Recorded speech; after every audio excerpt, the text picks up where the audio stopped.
It's time now for the latest in local sports. Sports Wayne County High School has a new athletic director. The announcement under personnel approved by the Board of Education Tuesday night.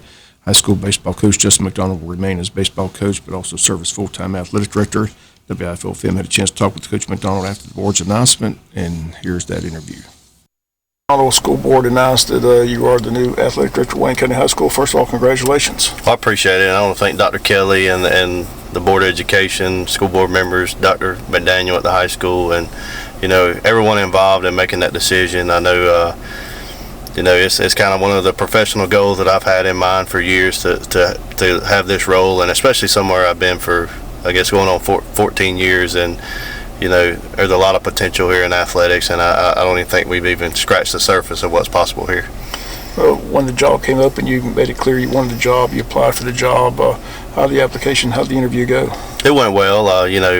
Obviously I felt like I was prepared just from experience being here in a one county or being in one school system my whole 14 years, and I've been through a lot of transitions as far as administration and as athletic directors, football coaches, and I think when you can sit back and see some of those things and how they happen and kind of reflect on where this place has been and what it's been through and what it can potentially be one day, and that kind of motivates me to get to work on it and get everybody going in the same direction and all the programs supporting each other, and at the end of the day we all share athletes, and I think that's important for each sport to embrace the other sports and kind of pull in the same direction.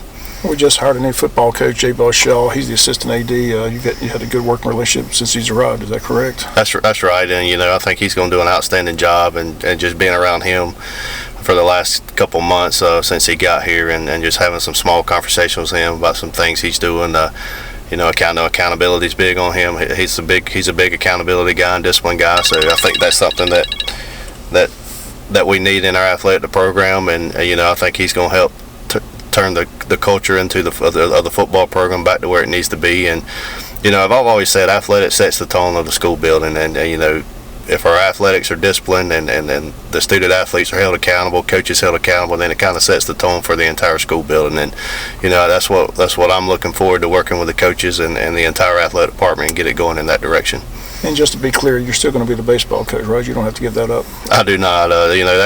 That's something I'm passionate about. I don't think my work here's done as a baseball coach. Obviously, we've had some good runs. We've had a lot of great players that made this job a whole lot easier than what it is, and a lot of great assistant coaches that have moved on to better job or bigger jobs and career moves. And then obviously the guys we have here now, that the majority of those guys have played for me. And I don't think my work's done as a baseball coach, and I think the future's bright in baseball. But at the end of the day, we do fall under the athletic department and the entire athletic program, and we want to kind of be the standard of the program, but obviously we want everybody to be in one setting and going in the same direction. And I think you'll start to see more kids involved in multiple sports and with everybody going in that direction. And again, I'm excited about the future of Wayne County athletics.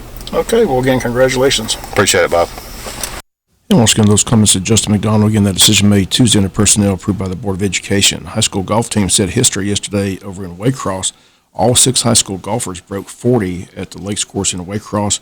Brett Malloy, the low medalist, with a 34. Finley Burke, 35. Antonio Warbay, 36. Jacob Strickland, 37. Ashton Davis, 38. Aiden Jones, 39. And first time that's ever happened in Wayne County golf history. All 6 golfers under 40. Team score of 142. They finished 12 strokes ahead of region opponent Ware County. Next match is Thursday at the Pine Forest Country Club, weatherman permitting. Girls scored at 155, finished second. Kenzie Hobbs, 49. Kisland Carter, 53. Haley Jo Martin, 53. Jameson Stevens, and 57. Again, the girls finished in second place. Soccer teams had a good day yesterday over coffee.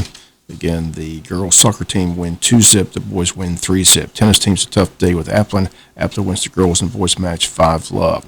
NFL stays in the news all season long. Yesterday, some quarterback news. Aaron Rodgers announcing he will stay in Green Bay for an 18th year. Expected to be paid as the highest paid quarterback in the NFL. Meanwhile, Denver makes a trade with Seattle, and quarterback Russell Wilson headed from Seattle to Denver. Last time Denver went out and got a Super Bowl winning quarterback, Peyton Manning, they won another Super Bowl. They're hoping the same thing happens with Russell Wilson. Seattle gets quarterback Drew Lock and 4 draft picks, 2 first-rounders, 2 second-rounders, and the NFL quarterback carousel has begun. More quarterbacks expect to be on the move this offseason. And on Tuesday, in his podcast, Hall of Fame player Dion Sanders announced that he's had to have 2 toes amputated from his foot, again, because of blood clots stemming from a previous surgery. Now the head coach at Jackson State University, Sanders was hospitalized about a month in the middle of the season.